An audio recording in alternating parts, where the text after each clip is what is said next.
하나님 말씀 봅니다.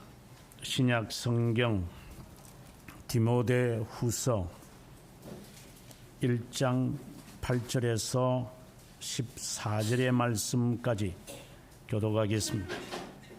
8절 읽습니다. 그러므로 너는 내가 우리 주를 정언함과 또는 주를 위하여 갇힌 자 된 나를 부끄러워하지 말고 오직 하나님의 능력을 따라 복음과 함께 고난을 받으라. 하나님이 우리를 구원하사 거룩하신 소명으로 부르심은 우리의 행위대로 하심이 아니요 오직 자기의 뜻과 영원 전부터 그리스도 예수 안에서 우리에게 주신 은혜대로 하심이라. 이제는 우리 구주 그리스도 예수의 나타나심으로 말미암아 나타났으니 그는 사망을 패하시고 복음으로써 생명과 썩지 아니할 것을 드러내신지라. 내가 이 복음을 위하여 선포자와 사도와 교사로 세우심을 입었노라. 이로 말미암아 내가 또 이 고난을 받되 부끄러워하지 아니하면 내가 믿는 자를 내가 알고 또한 내가 의탁한 것을 그날까지 그가 능히 지키실 줄을 확신함이라.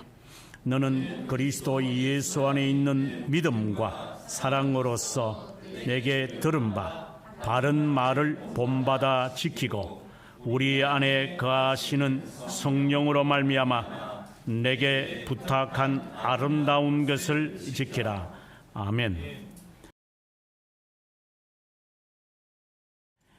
오늘의 이 말씀은 참 뭐라고 해야 될지 마치 그 에베소서 1장의 그 심오한 그 진리의 그 말씀의 오묘함이 여기에 에키스라고 할까요? 그렇게 담겨 있다고 봅니다.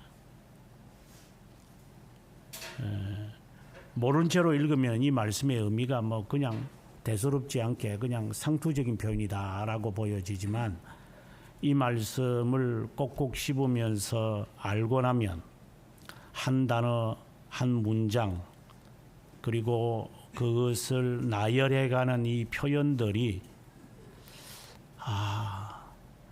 일관성이 있음을 다시 한번 느낍니다. 제가 지난주 설교에서 나는 부끄럽지 않습니다 라는 말씀을 했습니다. 나는 복음을 부끄러워하지 않습니다. 마틴 루터의 신앙의 절정에 있는 그 고백입니다. 그래서 책 제목도 I'm not ashamed 이라는 그 책 제목이 있을 정도입니다. 오늘의 이 말씀에도 부끄럽지 않은 것을 사도 바울이 고백을 합니다. 오늘의 이 말씀은 사도 바울이 인생의 마지막에서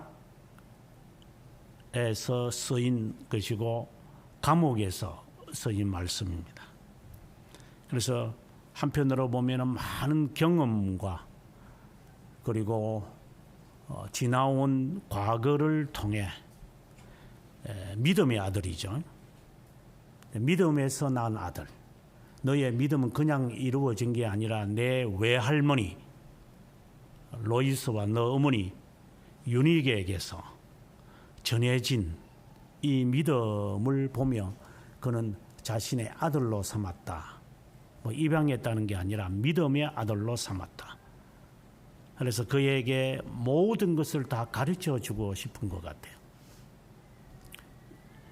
디모데전서 1장부터도 읽어보면은 그 내용을 뭐 어떻게 본다면은 너무 방대해가지고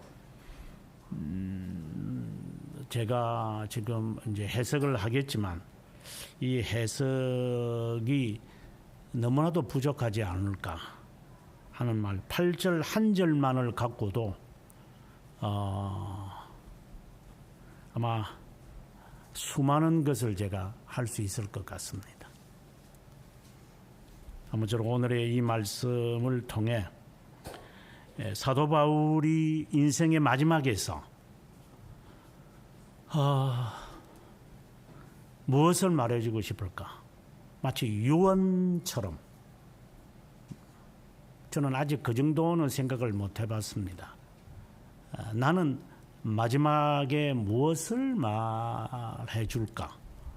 아직까지 그 정도까지는 생각을 못 해봤습니다. 하지만 짐작은 합니다. 내가 지금까지 고백했던, 썼던, 그리고 뱉었던 이 모든 것과 나는 변화가 없을 것이다.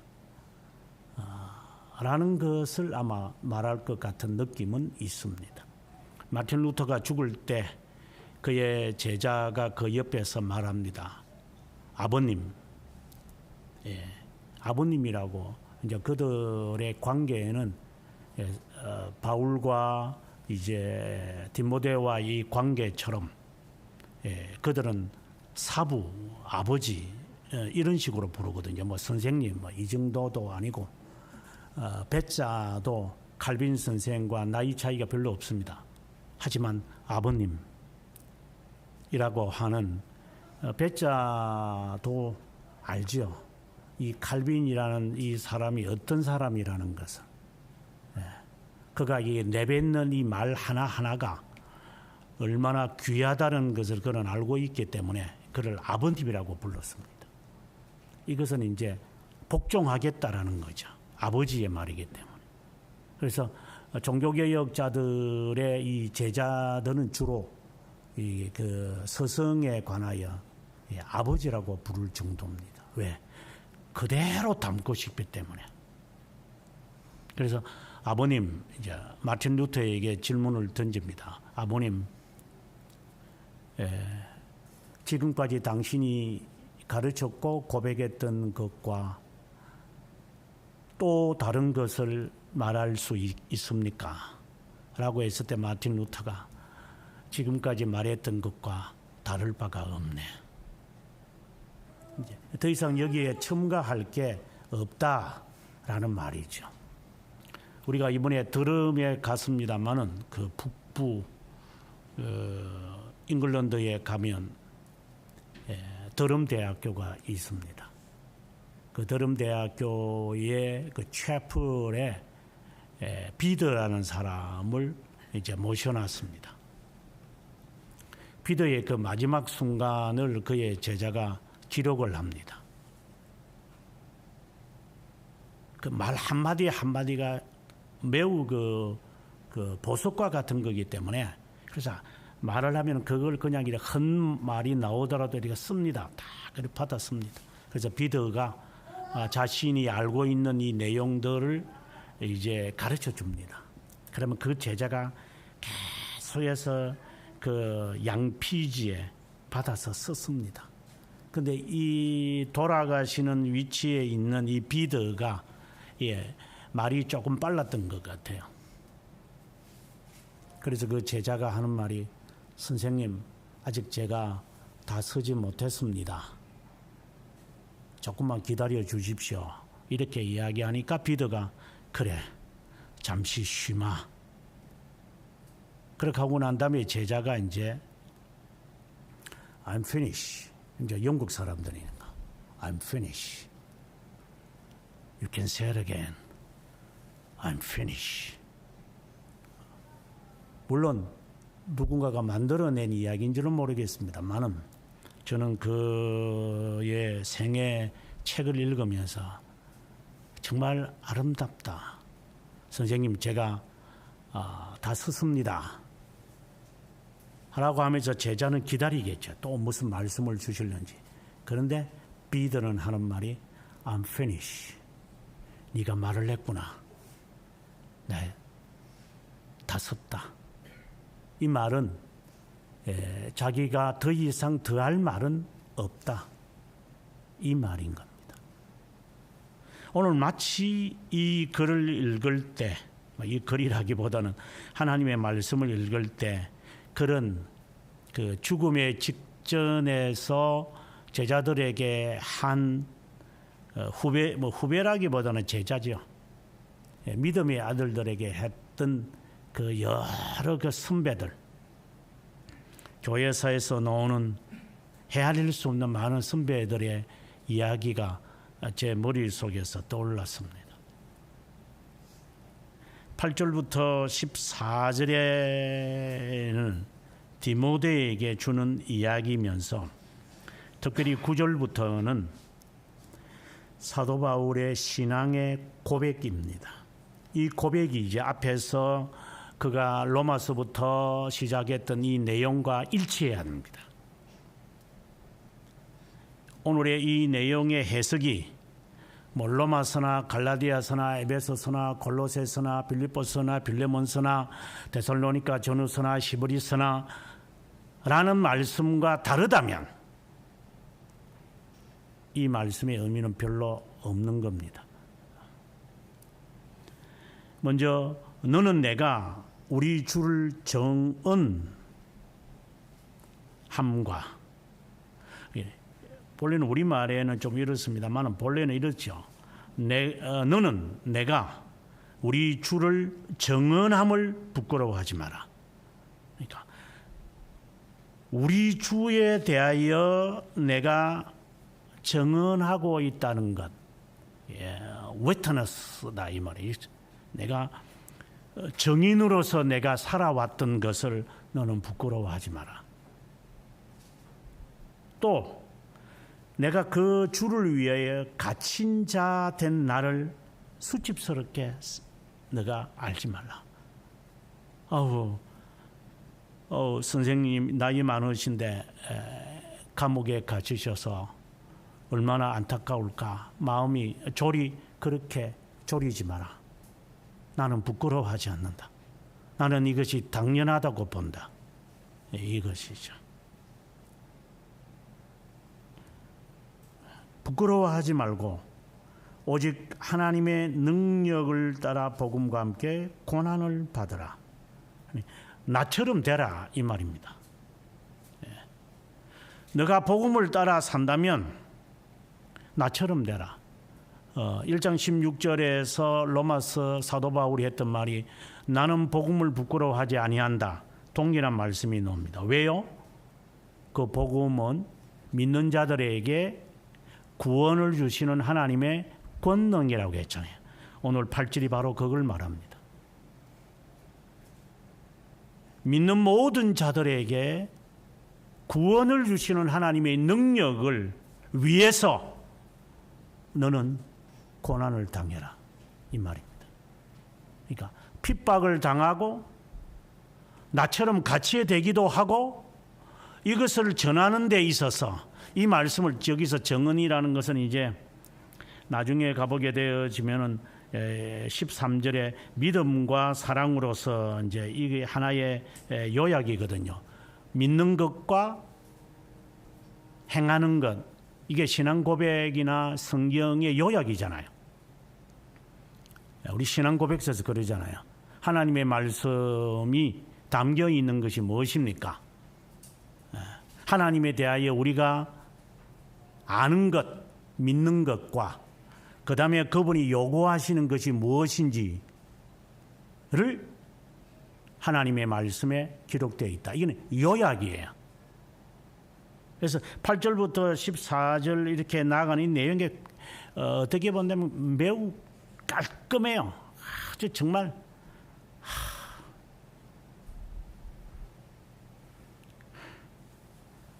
아마 곤충들이 팔이나 이런 모기들이 위에서 있으면 상당히 미끄러질 정도로 그렇게 깔끔하게 이 말씀을 이렇게 정리해 가시는 것 같아요. 그래서 복음을 부끄러워하지 마라. 복음에는 구원을 주시는 하나님의 권능이 있기 때문에 그것을 나는 지금까지 선포했고 그것에 따라서 내가 감옥에 갇혀서 이 감옥에서 내가 죽을지라도 나를 안타깝게 생각하지 마라 라고 하는 정말 아름다운 이야기 같습니다. 물론 이제 전설에 의하면 뭐 감옥에서 나와가지고 목이 잘려서 죽었다, 뭐 이런 말들은 뭐 영화 뭐 사도 바울에 대한 영화에도 그런 말을 하는데 그런 뭐 로만 카톨릭 저거들이 만든 거고, 요즘은 또 몰몬교들이 요것들이 그런 영화들을 제작을 많이 해가지고 예수님의 뭐 지저스 크라이스트라고 해서 영화들을 만들어냈는데 이게 뒷조사를 해보면 요것들이 이단들이거든요. 교회사 저희들이 지금 탐사하고 있지만 제가 가고 싶었던 이런 장소들의 이 전체를 다큐멘터리로 다 정리한 놈들이 있어요. 그게 몰몬교거든요. 이단들은 자기들을 숨기기 위해서 이미 이 작업들을 다 해놓은 것 같아요. 예수쟁이들은 뭣도 모르고 이제 그게 단 줄 알고 막 덥석덥석 물다가 배탈 나고 장디부스 걸려가지고 학줄로 죽겠지만, 혼란의 시대이기 때문에 굉장히 깔끔하게 지금 이야기합니다. 내가 여기서 죽더라도 너는 내처럼 죽어야 한다. 부끄러워하지 마라.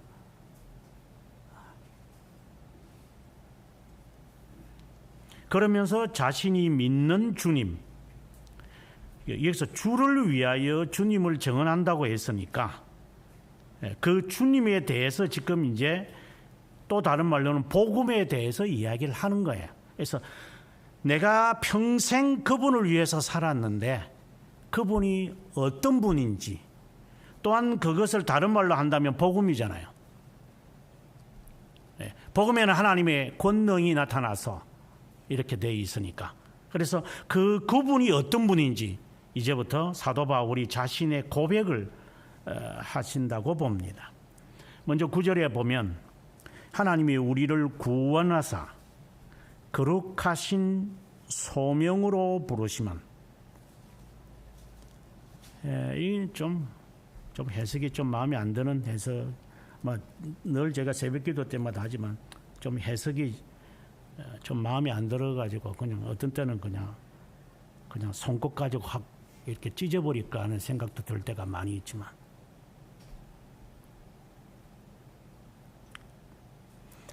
하나님이 우리를 구원하기 위해 이제 이렇게 시작하는 거죠. 본래 마음은 하나님이 우리를 구원하시기 위해 우리를 부르셨는데 왜 부르셨을까? 거룩하게 살라고 이렇게 하면 됩니다. 거룩하게 살게 하려고 하나님이 우리를 부르셨다. 에베소서 1장 11절의 말씀이죠. 1장 4절의 말씀이죠. 하나님이 우리를 왜 택했어요? 왜 불렀어요? 거룩하게 하시려고, 점과 흠이 없게 하시려고 부르신 거잖아요. 점과 흠이 없기 때문에 부르신 게 아니라 점과 흠이 없도록 거룩한 삶을 살도록 하려고 하나님이 우리를 부르신 거예요. 인류 가운데서 불렀어요. 그래서 거룩한 삶을 살지 않는 것은 그는 헛된 믿음이잖아요.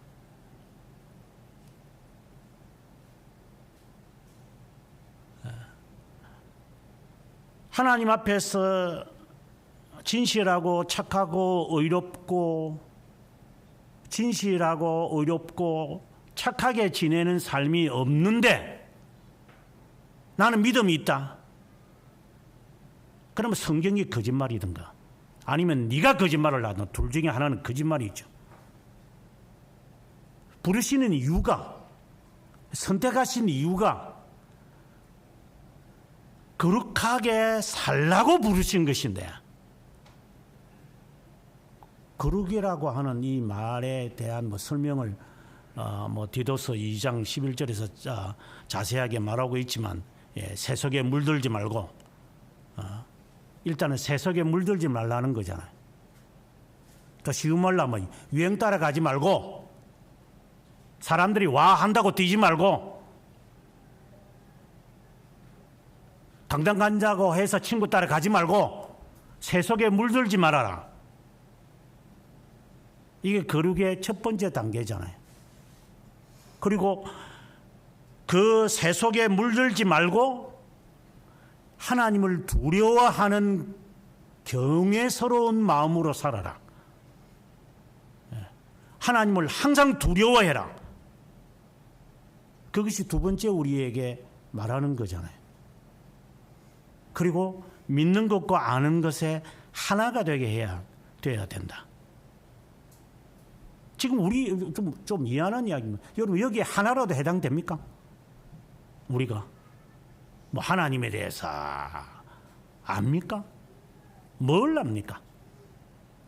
세석에 물들지 않으려고 발부등을 쳐봤습니까?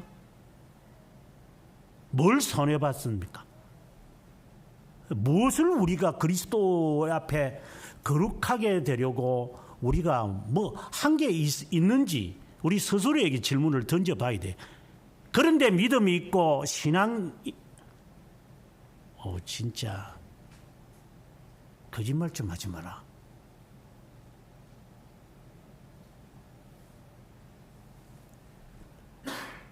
우리의 행위대로 하심이 아니요 자기 뜻과 영원전부터 1원인을 밝힙니다. 2원인은 거룩한 삶을 살게 하기 위해서 부르다. 이렇게 이야기를 하는 거예요. 이 시간 속에서. 그러면 이것을 거기에 머무르는 것이 아니라 이거는 영원에서 있었던 거다. 그래서 영원 전부터라는 말이 아니라 영원에서 이렇게 말하는 거예요. 원문에는 뭐라고 됐냐면은 태초 전에. 그래서 요한복음 1장 1절의 말씀처럼 태초에 말씀이 계시니라 할 때 그 태초, 시간이 시작하기 전에, 영원전이란 말이 아니죠. 시간이라는 것을 창조하시기 전에 하나님이 그리스도 예수 안에서 우리를 불렀다. 이 말은 은혜를 주시기 위한 거다. 그래서 1원인과 2원인을 함께 이야기한 겁니다. 그리스도 안에서 우리를 선택했다라는 이 에베소서 1장의 말씀을 제가 해석하면서 영원에서 하나님께서 행위를 보시지 않는, 이거는 이신의 의미라 그랬죠. 이신 칭할 때 이신의 의미입니다. 행위를 보시지 아니 시간을 또 만들어지기 전에 하나님이 선택하는데 뭐 행위라는 게 있을 수 있겠어요? 그래서 영원에서 하나님이 우리 각자를 이렇게 은혜를 베풀기로 누구를 통해서 우리 주 구세주 예수 그리스도. 이 말은 여기서 특별히 여기 그리스도 예수 안에서 그 다음에 10절에 보면은 구주 그리스도 예수에 나타나 이렇게 되어 있는 것은 이제 구원의 시간에서 구원의 사역을 통하여 나를 이제 실제로 이제 부르시는 그것을 예상하시기에 영원에서 나라는 사람을 불러서 구속의 과정을 밟게 하시고 그 구속의 과정이 바로 너가 세상에서 거룩한 삶을 살게끔 하시려는 거다. 그래서 내가 거룩한 삶을 살도록 부르시는 그 근거를 영원이라고 하는, 영원이라는 것에서 지금 끄집어내는 겁니다. 그런데 여기 하나 더 붙이기를 오직 자기 뜻과 영원에서 이렇게 말을 합니다. 여기서 뜻이라는 말이 여러분 딱 놓으면 하나님의 뜻을 만약에 그렇게 생각을 했다면 여러분은 큰 코 다칩니다.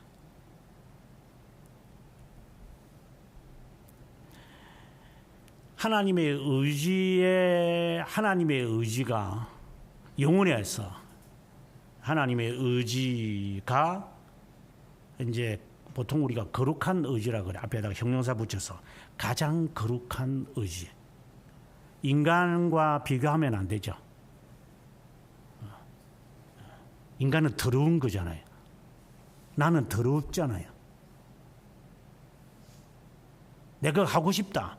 여기 뭐 그런 말을 제가 많이 했지만, 그 미국 애들 보면은 그 가게에 가서 슈퍼마켓이나 이런 샵에 가면 말 안 듣는 놈들이 있어요. 그 미국 놈들이나 우리 한국 놈들 똑같아요.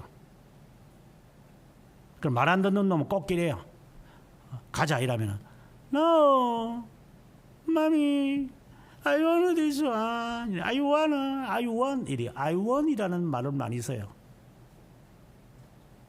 그러면 그 엄마들이 그냥 막 머리를 확 때려버리죠 그냥.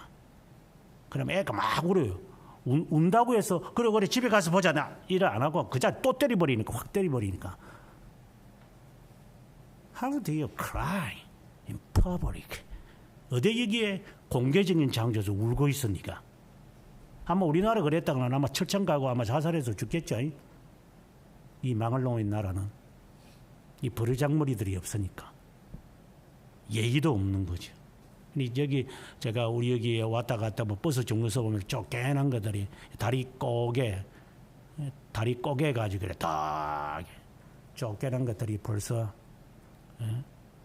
앉아 있는 자세부터가 벌써 건방져요.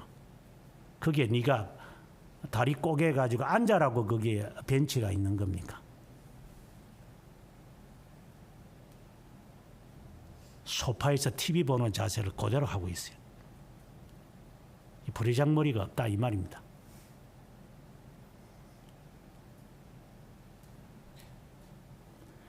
우리는 더럽고 우리의 뜻은 다 이기적이고 사욕적이고 지가 게임에서 돈 잃었으면 남의 돈을 훔쳐서라도 채우고 싶은 이런 뜻을 다 가지고 있잖아요. 이런 뜻이 우리가 갖고 있는 것이고 하나님은 거룩하세요. 가장 거룩하신 뜻. 이거하고 비교하면 안 되죠. 비교의 대상이 아니니까 비교급을 쓴 게 아니라 최상급을 썼다고 내가 누차 제가 주석에서 밝히고 있습니다만, 근데 여기에서 말하는 것은 의지라는 뜻이 아니에요. 여기서 뜻이라는 것은 여러분들이 구약 성경에 가보면은 출애굽기 25장 23절에서 30절까지 진설병에 관한 이야기를 합니다. 진설병, 진설, 이제 한자 말이죠. 성막 안에 들어오면은 지성소와 성소가 나누어지는데 지성소 바로 앞에 앞에라기보다는 지성소와 구분하는 게 이 회막이 있잖아요. 회막이 있어요. 바로 그 앞에 이 떡을 갖다 놔요. 등대도 갖다 놓고 그다음에 진설병도 갖다 놓고 그다음에 향도 갖다 놔요. 이거는 항상 신선한 것을 갖다 놔야 돼요. 그러면 뭐 등대도 있고 향이 있는데 이거는 일단 뭐 해석을 다 할 수는 없고, 진설병을 놓는 이유는 그 6개를 나눴잖아요. 그 놓는 이유는 그 진설이라는 말이 임재라는 뜻이에요. 임재. 항상 하나님이 이 가운데 있다라는 의미로 하나님은 빵을, 누룩이 없는 빵을 항상 이 제사장이 바꿔야 돼요. 그래서 그거 나오고 나면 이제 제사장들이 먹어요. 이게 이제 확대되면 말씀이 되겠지만 이게 하나님의 임재를 의미하는 그것이 진설병의 의미예요. 근데 이것이 이제 신약 성경에 와 보면 의미가 조금 더해져요. 그래서 마태복음에도 보고 히브리서 9장 2절에 가보면 진설병에 대한 이야기가 나오는데, 거기에 진설병이라고 할 때 진설은 축성이라는 뜻을 가져요. 그래서 제가 그 성찬식 하게 될 때 이게 빵을 이렇게 떡을 이렇게 들고 기도하잖아요. 이게 축성이거든요. 이게 진설하는 거예요. 이렇게 들고. 그러면 왜 목사가 성찬식을 할 때 이것을 가만히 놔두고 하는 게 아니라 이걸 이렇게 들어요. 이렇게 들고 이제 하나님께 기도하는 거예요. 갖다 놓고 이렇게 하는 게 아니고. 그럼 그것은 무엇을 말하느냐? 거룩하게 하는 순간이에요. 이것은 거룩하다. 거룩한 빵이기 때문에 이제 목사가 이것을 드는 거예요. 이게 이제 진선병의 의미로 바뀌어져요. 그런데 거룩하다. 지금 처음에는 임재, 거룩하다. 그다음에 여기에 뜻이 또 하나 더 들어가요. 오늘 이 본문의 내용에서 이제 그러한 뜻이 잘 나타나는데, 잘 나타나는 게 3장 10절에 가보면 사도 바울이 이런 말을 합니다. 너는 이것을 알아라. 이렇게 쭉 이야기하다가 10절에 내 교훈과 내 행실과 내 의향과 내 믿음과 내 오래 참음과 내 사랑과 내 인내와 내 박해받음과 내 고난과 이제 이런 이야기죠. 앞에다가 소유격이 다 붙어 있어야 돼요. 나의 교훈과 나의 행실과 나의 의향. 요 의향이라고 하는 말이 뜻이라는 말이에요. 그래서 내가 정말 마음에 원했던 의향이 있습니다. 그러면 지금 여기서 오늘 본문으로 돌아오면은 하나님은 자신의 의향이 있어요. 그 의향 가운데 하나가 우리의 거룩하게 하시는 것이에요. 그 의향 가운데 하나가 하나님은 우리를 거룩하게 할 뿐만 아니라 임재이기 때문에 내가 너와 끝까지 함께한다. 영원히 함께한다. 라는 의미로 지금 사도 바울이 이 말씀을 지금 사용하는 거예요. 그래서 내가 지금 감옥에 갇혀 있어도 그분은 나와 함께하고 계신다. 그 빌립보 교회에서 잘 드러난 거니까. 나는 혼자 있는 게 아니다. 나를 아시는 분이 있다. 벌써 이제 오늘 새벽에 그런 말을 했는데, 이게 남에 대해서 이 비판하는 사람들, 자꾸 이게 고발하고 싶거든요. 계속 고발하고 싶어요. 그것은 하나님의 전지함을 불신하는 사람이에요. 그래서 주님은 경고부지죠. 네가 헤아린다면 하나님이 또 너를 헤아릴 거다.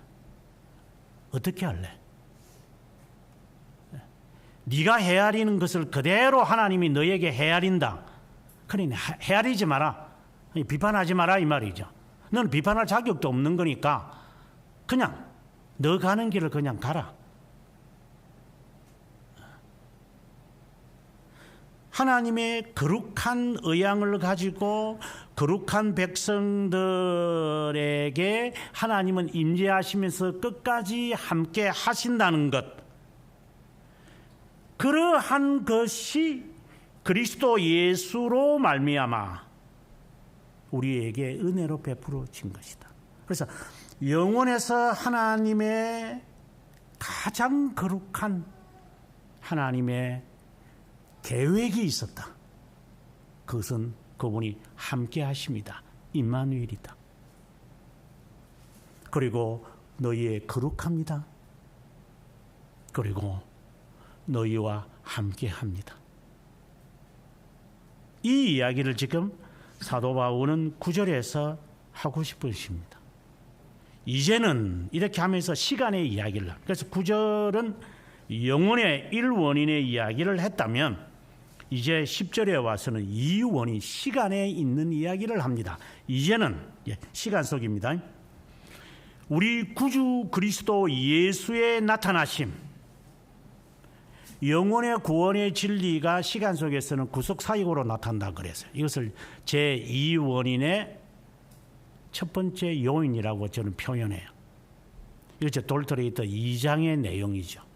이제 이런 영원에서 하나님이 세우신 그 계획, 의향, 임재, 거룩하게 하심, 이것이 이제 시간 속에서 이제 나타나야 되니까 이게 이제 계시죠. 어제 제가 저녁에 설교할 때는 피조물이 고대하는 바는 하나님의 아들들이 나타나는 것이다. 이 말은 하나님의 자녀들이 하나씩 하나씩 부름을 받아서 하나님의 말씀을 따라 살아가게 하는 것을 정말 하나님의 구원의 이 역사가 나타나는 것을 정말 원한다. 그리고 그 정체, 그 최종적인 그 정체가 그분이라는 사실을 정말 피조물이 안다 라고 하는 그런 의미거든요. 오늘의 이 말씀도 이제 구주, 구속사역을 하시는, 그래서 이 아들의 이름을 예수라 하라. 예수라는 말과 구세주는 같은 말이잖아요. 그래서 그 구주가 그리스도의, 즉 구속의 사역을 하실 거예요. 말 한마디 한마디가 다 의미가 다 있는 거죠. 그 다음에 예수라는 것은 고통, 구주와 예수라는 말은 같은 말이에요. 하지만 예수라고 하는 말이 들어가면 구원이라고 하는 말이 나가니, 구속사역으로 삼중직을 하셔서 고난을 당하셔 구원을 주시는 그 사실이 시간 속에서 나타나셨으니 이것이 개인에게 나타난다. 이제 이게 시간에 이제 명시되어지는 것인데, 이제 우리 자신에게, 아니 나에게 나타났고 너에게도 이제 나타난 거다 이 말입니다. 그러니 자연스럽게 8절에서 부끄러워하지 마라. 우리는 영원에서 불변의 하나님의 뜻을 따라 우리는 부름을 받았기에, 이것이 뭐 이것 때문에 저것 때문에 좀 어려움을 당하서라도 내가 앞으로 어떻게 되겠는가, 아무도 모른다. 어떻게 될지. 이제 이걸 어떻게 보면 자칫하면 오만과 자만심과 맹신에 이제 빠질 수가 있는 말이야. 아무튼 그는 사망을 패하시고, 이는 사탄의 세력을 패하시고 복음으로써 생명과 썩지 아니할 것을 드러내신지라. 우리가 하나님의 자녀라는 사실을 이제 드러내요. 너는 내 것이다. 내가 너를 불렀다. 이 사실. 내가 너를 만들었다. 이 사실을 우리는 기도 속에서, 말씀 속에서, 삶 속에서 고백해야 돼요. 당신이 저를 살리셨습니다. 그래서 나는 이제 살아도 죽어도 주를 위해서 사는 겁니다. 이제 이 고백이 자연스러운데, 아마 여러분들 가운데 이 고백이 자연스럽지 않을 겁니다. 사는 거는 나를 위해서 살고, 죽는 것은 저것 때문에 죽는 거지. 내가 왜 사나 죽으나 주를 위해서. 이 말 자체가 굉장히 부담스럽습니다. 이 고백을 하려면 아마 죽을 때쯤 되면 다행이고, 죽을 때까지 못할 수도 있습니다. 왜? 이 말 자체가 부끄럽거든요. 사나 죽으나 주를 위해서 살기도 하고 죽는. 근데 실상은 안 그렇잖아. 나를 위해서 살고 저것 때문에 죽는 이런 고백인데, 무슨 사나 죽으나 주를 위해서. 진짜 철면피들이죠.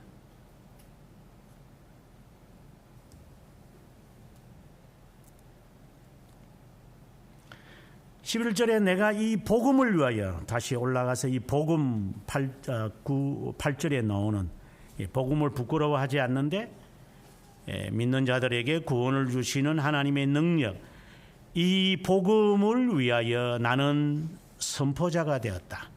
8절에서는 정언했다라고 했고, 그리고 나는 사도와 교사로 세우심을 받았다. 이제 다시 디모데에게 말합니다. 이것 때문에 내가 이 고난을 받되 부끄러워하지 않는다. 8절로 다시 돌아갑니다. 나는 이 복음을 주체이신 주님을 정언하는 것을 나는 부끄러워하지 않는다. 그리고 나는 그것 때문에 고난당하는 것도 부끄럽지 않다. 왜? 그분이 지키실 거니까. 그분의 뜻이 뭔데요? 앞서 말했죠. 진설병, 하나님의 임재입니다. 그 임재, 영원에서 하나님의 임재에서 나를 불렀는데 하나님이 나를 안 지키겠느냐? 현재 하나님이 지키시는 속에서 나를 불렀는데, 지킨다는 것이 전제 속에서 하나님이 나를 불렀는데 네가 하나님의 뜻을 살면 하나님이 너와 함께해서 그것을 이루지 않겠느냐? 나는 그것을 확신합니다. 이 말입니다. 요도 방정이 돼가지고 이때는 이라고 저때는 저라지 않은 것이 아니라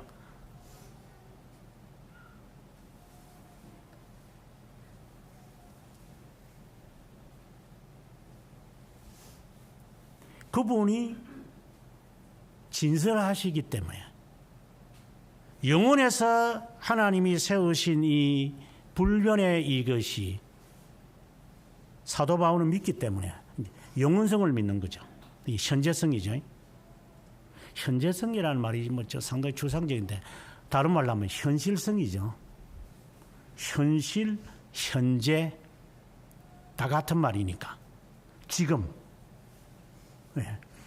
하나님의 현재시기 때문에 현실적이고 현실이기 때문에 실체로 드러날 것이고 그것을 하나님의 영혼에서 현실성 있게 나를 부르시는 것이고 그 약속을 위해서 성찬을 통하여 나에게 기억시키는 것이고 그 말씀을 따라 살아가는 자에게 하나님은 그분의 계획을 이루실 것이나 이 원대한 이러한 것이 우리에게 얼마나 우리가 알고 살아가는가.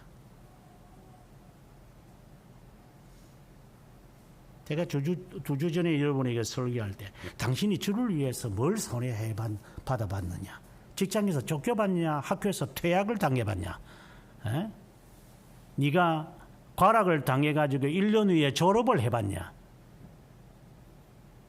염소 새끼들처럼 받을 된 줄만 알고 기분 나쁘면 쳐받아 버리고 시끄럽게 소리만 지르고 뭘 주님을 위해서 해봤는가. 하나라도 있다면 하나님 앞에 당당하게 요구할 수 있을 것이다. 우리는 손해보지 않습니다. 주를 위해서.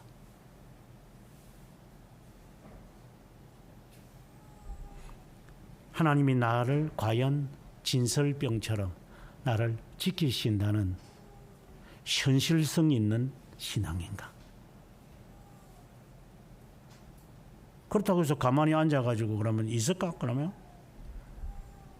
그래서 너는 진짜 똥고집이다, 진짜.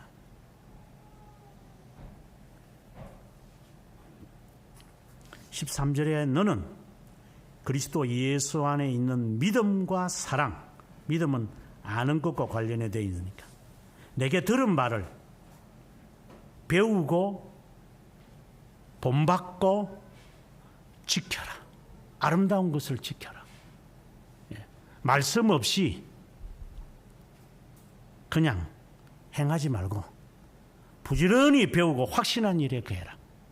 그리고 그 안에 있는 그 약속되어 있는 것들을 붙들고 하나님이 현실성 있게 하나님이 실체화시키신다는 것을 그리스도가 영혼에서 시간 속에 나타나신 것처럼 하나님이 하신다는 그 확신을 가지며 살아라.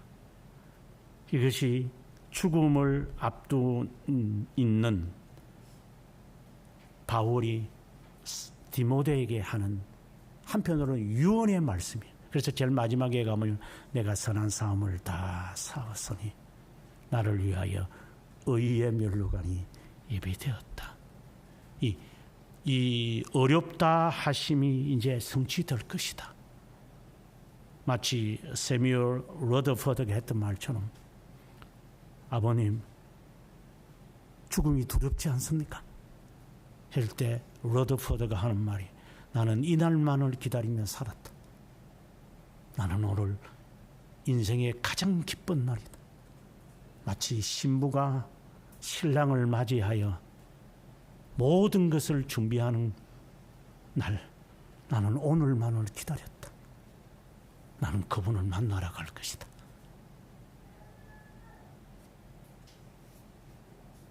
믿음과 사랑으로서 맹신하지 마십시오.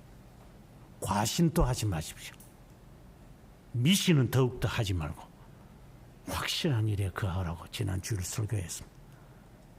하나님을 똑바로 하십시오. 올바로 하십시오. 건전하게 하십시오. 바로 하십시오. 그리고 그 바로 아는 그 지식에 따라서 하나님은 믿음이니까 믿음에 따라 하나님은 해내려 가십니다.